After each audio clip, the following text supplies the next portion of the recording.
고린도전서 7장 17절부터 24절까지입니다. 제가 한 절 읽고 여러분들이 한 절 읽고 24절은 다 같이 읽도록 하겠습니다. 오직 주께서 각 사람에게 나눠주신 대로 하나님이 각 사람을 부르신 그대로 행하라. 내가 모든 교회에서 이와 같이 명하노라.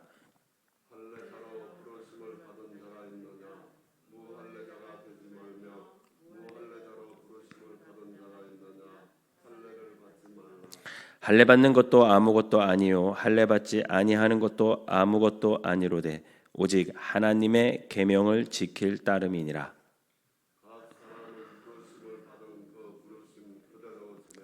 내가 종으로 있을 때 부르심을 받았느냐? 염려하지 말라. 그러나 내가 자유롭게 될 수 있거든 그것을 이용하라.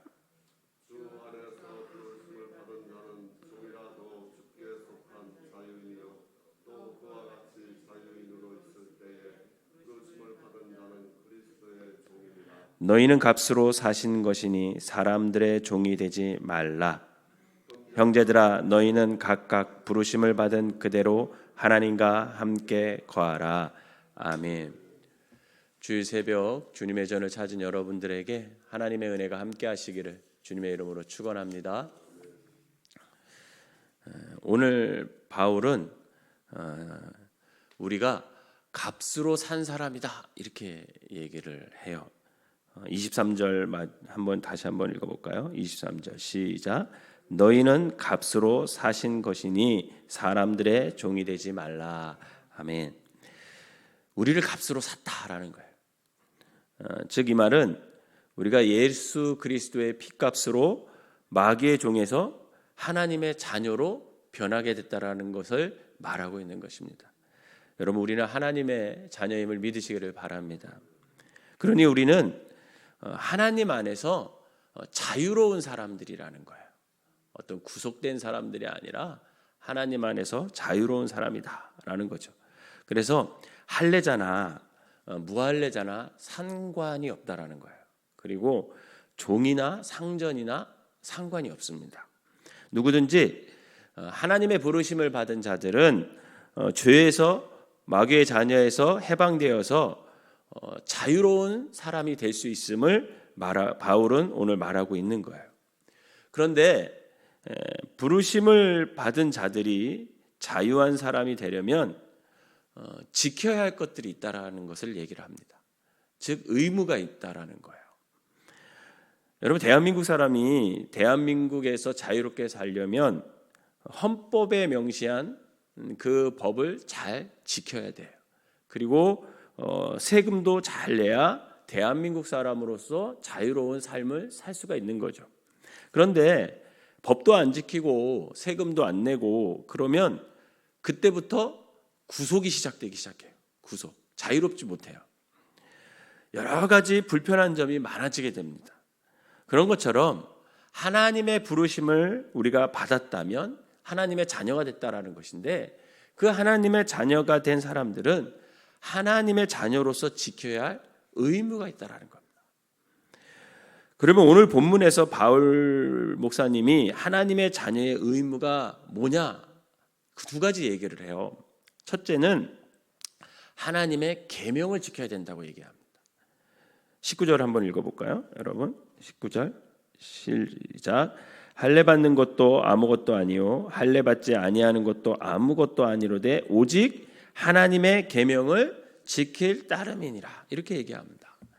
여러분, 우리는 하나님의 계명대로 살아가야 할 의무가 있음을 믿으시기를 바랍니다.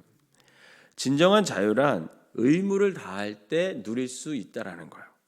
하나님의 자녀가 하나님으로부터 멀어져서 자신 마음대로 사는 것이 자유가 아니라는 거예요. 여러분, 그 자유가 아닙니다. 그건 죄의 길로 가는 거예요. 즉 하고 싶은 대로 하고 사는 것이 자유가 아닌 거죠. 그리스도인들이 누리는 진정한 자유란 뭐냐?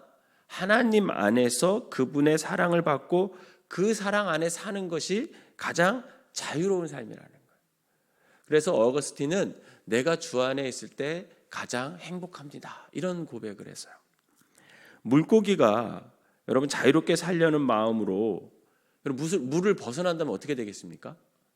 금방 죽고 말겠죠. 물고기가 자유하려면 그 깊은 물속에서 헤엄칠 때 가장 자유함을 누리게 되는 것입니다. 마찬가지로 우리 믿음의 사람들도 하나님의 깊은 사랑 안에 거할 때 가장 자유로운 존재들이 될 수가 있다라는 거예요. 그러기에 우리가 그분의 말씀에 깊이 빠져야 된다라는 거예요.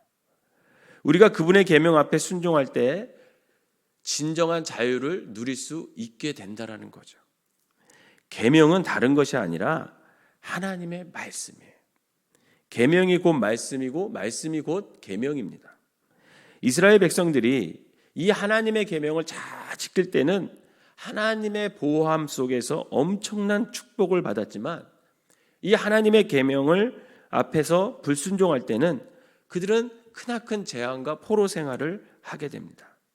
오늘 본문에서 바울은 뭐 할래냐 무할래냐 이런 것으로는 사람을 자유롭게 못한다라는 거예요.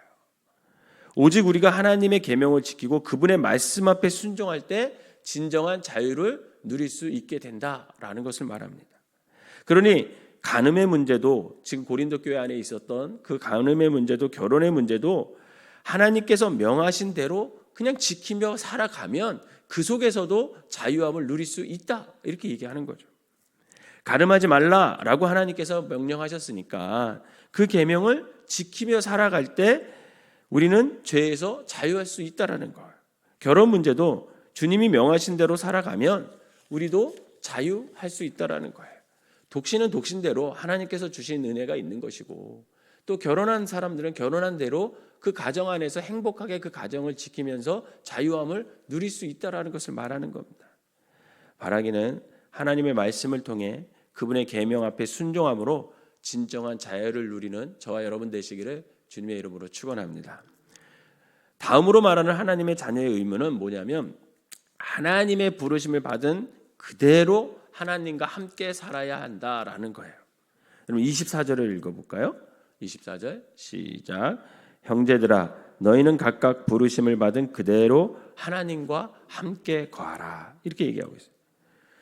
우리는 각자 여러 가지 다른 모습을 갖고 있습니다.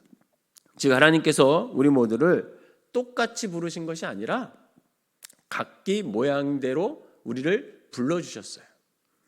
어떤 사람은 남자로 불렀고 또 어떤 사람은 여자로 불렀고 또 어떤 사람은 아내로 남편으로 또 교사로 교회 안에서 보면 또 목사로 장로로 권사로 집사로 여러 가지 은사와 모양대로 하나님으로부터 부르심을 우리는 받았습니다. 여러분 내가 남자로 태어났다고 해서 불평할 수 있습니까? 그걸 내가 선택했나요? 내가 선택한 거는 내가 선택하지 않은 것은 불평할 필요가 없어요. 여러분 저는 남자로 태어났습니다. 그런데 남자로 태어나서 남자로 살다 보면 불편한 것이 있을까요? 없을까요? 억울한 것이 있을까요? 없을까요? 있겠죠. 여자분들도 마찬가지겠죠. 여자분으로 태어나서 억울하고 불편한 것들이 있습니다. 그러나 불평할 수 없잖아요. 종으로 태어났다고 원망할 수 없어요. 우리가 무엇으로 태어나고 어떤 은사를 받고 무슨 직분을 갖고 있고 뭐 이런 게 중요한 것이 아니라 지금 내가 하나님과 함께하고 있느냐. 바울은 이게 중요하다고 얘기를 합니다. 여러분 오네시모라는 사람이 있어요. 성경에 보면 이 사람은 종으로 태어났어요. 종이었지만 하나님과 함께함으로 말미암아 신분에서도 영적으로도 결국은 자유로운 사람이 될 수가 있었습니다. 우리가 하나님으로부터 어떤 모습으로 부름을 받았건 그 부르심에 순종하고 하나님과 함께한다면 그 안에서 우리는 진정한 자유를 누릴 수가 있게 된다는 것이죠. 그래서 바울은 독신 생활 가운데서도 성적으로 자유할 수 있었고 복음을 온 세상에 전하면서 주님과 함께 늘 자유한 삶을 살아갈 수가 있었습니다. 바울은 그렇게 할 수 있었던 것은 그는 하나님께서 자기를 부르신 그 모양 그대로 그 부르심에 합당한 삶을 살면서 하나님과 늘 그가 동행했기 때문에 그런 거죠. 그러므로 우리 또한 무슨 일을 하든지 또 어디 있든 어떤 모습이든 하나님이 부르신 그 일과 그 자리에서 그 모습 그대로 하나님과 동행하는 삶을 살아간다면 그 사람은 참으로 자유로운 사람이 될 수 있다라는 것입니다. 바라기는 여러분들이 하나님의 부르심에 응답하여서 그분과 날마다 함께하고 동행하는 삶을 살아가시기를 바랍니다. 그러면 그 안에서 우리는 진정한 자유함을 누릴 수 있게 된다라는 겁니다. 오늘 바울은 하나님께 부름받은 우리가 자유로운 삶을 살기를 좀 바라고 있어요. 신앙생활하면서 늘 구속되어 있고 억압받는 것 같고 또 마귀에게 또 사로잡혀 있고 주님의 말씀을 따를까 또 세상 길로 갈까 늘 갈등하고 막 거기서 스트레스 받고 그렇게 살기를 바라지 않습니다. 또한 남편과 자녀에게 구속되어 있고 또 오래된 간섭과 틀에 매여 있는 우리들에게 이젠 그렇게 살지 말라는 거예요. 너희들 어떤 모습으로 있든지 간에 하나님의 계명을 지키고 그 부르신 그 모양 그대로 하나님과 함께 더불어 살아가라라고 말합니다. 그럴 때 우리는 하나님 안에서 자유한 삶을 살 수 있게 된다라는 거죠. 바라기는 우리의 삶이 하나님의 계명을 잘 지키고 그의 부르신 그 자리에서 그 모습 그대로 응답하는 삶을 통해 늘 주님 안에 거하면서 하나님이 주시는 자유함을 누리며 행복한 신앙생활을 하며 살아가시기를 주님의 이름으로 축원합니다. 기도하겠습니다. 사랑과 은혜가 충만하신 하나님 아버지 감사합니다. 마귀의 자녀에서 죄의 아버지 하나님이며 멸망 가운데서 아버지 하나님 예수 그리스도의 핏값으로 우리를 사주셔서 하나님의 자녀로 살게 하여 주시니 감사를 드립니다. 하나님, 우리가 하나님의 자녀로 사는 동안에 정말 주님의 계명을 잘 지키고 하나님께서 부르신 그 모습 그대로 하나님과 동행하며 함께 살아감으로 말미암아 주님께서 주신 자유함을 누리며 살아갈 수 있는 믿음의 사람들이 되게 하여 주시옵소서. 그래서 그 자유함 속에서 하나님을 높이고 다른 사람에게도 복음을 전하며 우리의 삶이 하나님 보시기에 정말 값 있는 삶이 될 수 있도록 인도하여 주시옵소서. 오늘은 거룩한 주일입니다. 하나님께서 우리 생명나무교회에 속한 모든 사람들을 축복하여 주셔서 또 불러주셔서 주님 전에 나와 예배하게 하여 주시고 그 예배 가운데 임하시는 성령님의 능력을 체험할 수 있는 귀한 한 날이 되게 하여 주시옵소서. 또한 그 예배 시간에 주님만을 높이는 우리가 되게 하여 주셔서 겸손히 말씀 안에 그 말씀을 받고 그 말씀대로 순종하며 살아가는 우리 모두가 되게 하여 주시옵소서. 예수님의 이름으로 기도하옵나이다. 아멘.